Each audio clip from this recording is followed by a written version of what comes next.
And we are back, folks, right here on WWE Network and Chill. I'm Graham Giason Matthews, and right here on the show, I break down all the original programming I watch on the WWE Network. For the last 13 or 14 episodes, I guess 14 at this point, I've been talking about Total Divas as seen on the network, Season 1, that is, and today we're talking about Episode 1, or Season 1, Episode 14, Saying Goodbye. Easily the toughest episode of the show to watch up to this point. And when I say tough, I don't mean, oh my god, it's so bad, it's awful, I can't watch this. Just very, very emotional. I'll save that for the second storyline. The first storyline of the show was involving Nikki Bella and Brie Bella. Again, these two always fight. They always make up. That's pretty much par for the course of these two. But Nikki Bella, at the start of the show, is enjoying playing with John's stimulator, which is a part of his recovery and getting his muscles, stimulating his muscles or whatever. She puts it on his chest instead of where it's supposed to go. I forgot. But John says, why don't we put it on your boob and see what happens? And that does not happen, unfortunately. That'd be hilarious. But anyway, so Nikki enjoys being home with John. She enjoys it a lot. She enjoys being a housewife. She's not really a housewife, but you know what I mean. She's not married. But Brie says, can I go 5 months on my own? Can I do this by myself? And this is around the time, I think we already talked about Night of Champions, which was a while ago.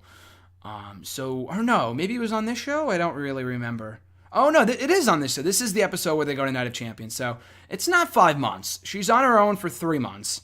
She's wrestling on her own for 3 months. But Nikki is still a manager. She's not off TV completely. She got injured in June at the show that I was at in June of 2013.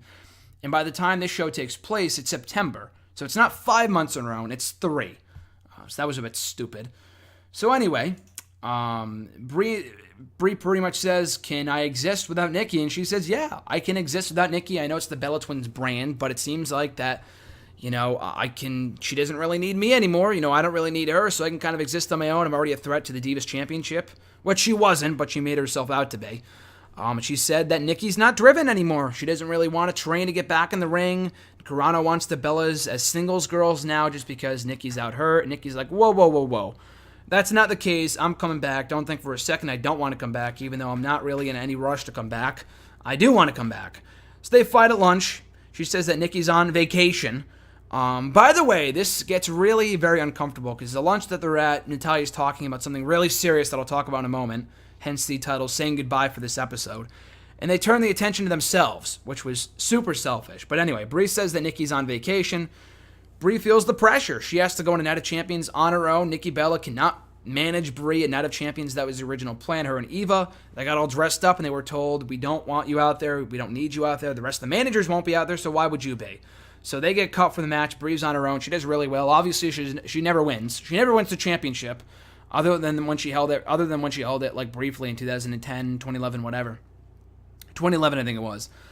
But she's on her own. She does well. Nikki's proud of her, but she hopefully has to get better soon to, reignite that Bella Twins partnership, whatever. So they make up, as always, at the end of the episode. And again, we get to the toughest part of the show for this episode. Natalya gets Gizmo a Christmas hat, and they're kind of playing around with him. So we see him a little bit later on. We don't see him, but we hear that he passes out. And Tyson Kidd, TJ, whatever, he calls Natty while she's in the car getting home from somewhere. And she's freaking out because TJ says that Gizmo passed out. I got to take him to the vet. And she's freaking out. They get really sad. So they rush him to the veterinarian. They find out that he had a stroke. Like half of his body is like twitching or something like that, which is weird for a cat, but it can happen to anyone or anything. And it shows, or TJ says that for the first time ever, he's showing vulnerability at work and crying. Not like full out, teary-eyed crying, but he gets pretty sad before he goes out for his match. His return match from injury. And he's pretty much on the verge of crying when they talk about Gizmo backstage and how he's going to do. So he wins his dark match against, I believe, Bo Dallas in his return. He officially returned to the ring a couple months later, but this was his dark match return to WWE after being out for many, many months at that point. I think almost a year, maybe. He was out for a long-ass time. So anyway, the Gizmo treatments that they're giving Gizmo to get better are not good. They're not really doing all that good, and they have to put him to sleep. So it's really sad. You see them playing around with the Gizmo one last time before they leave him to be, and they have to put him to sleep, and it's really tough. I had to put my dog down 7 years ago, I think. It's one of the hardest things I definitely ever had to do. And it's rough, especially when you grow up with a pet and you have it for as long as they had Gizmo. It's really, really sad. But TJ buys Natty a new cat to close out the episode. I forgot. I think they called him Machiavellian, or maybe that's their current cat, or maybe that was the cat they already had. I don't really remember, but they buy him a new cat. He buys her a new cat, and they kind of feel whole again, which is cool because they're not really themselves after Gizmo passes away. So R.I.P. Gizmo.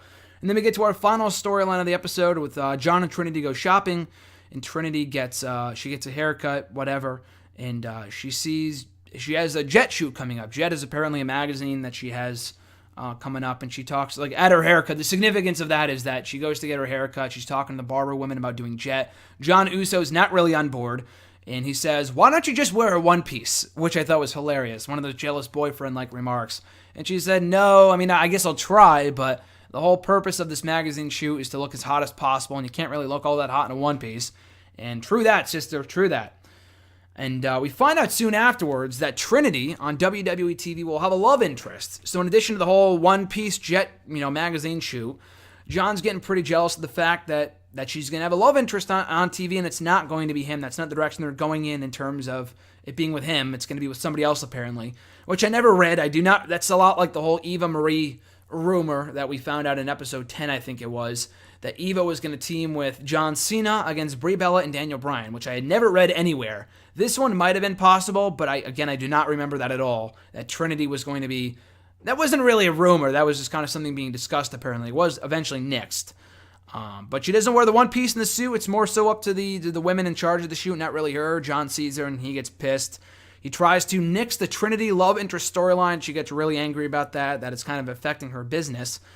She talks to Brodus about it. He says, it's kind of fucked up. They fight. They don't ride together for a while. John is scared. And pretty much the whole reason why he gets upset is that he's, scared of Trinity falling for somebody else. And that's obviously a very legitimate concern to have. It's not true. She says if you're that confident in our relationship, then you should not have to worry about that kind of thing. And she is absolutely right.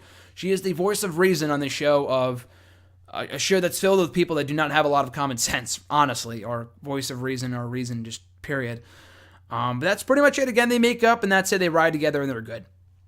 So that is Total Divas Season 1, Episode 14, saying goodbye. Very emotional, good show, so watch it for the Gizmo stuff. Very tough to watch. Bring your tissue boxes for this episode. It's very sad to watch.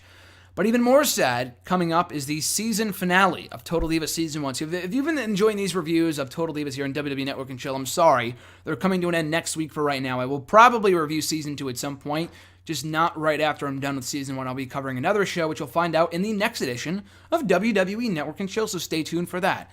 But in the meantime, and in between time, you guys can follow me on the Twitter machine at WrestleRant, on Facebook at facebook.com/Graham.Jason.Matthews, and right here on YouTube, liking, commenting, sharing, and subscribing. Have a great one, guys. I'm Graham Jason Matthews, and I'll catch you folks down the road.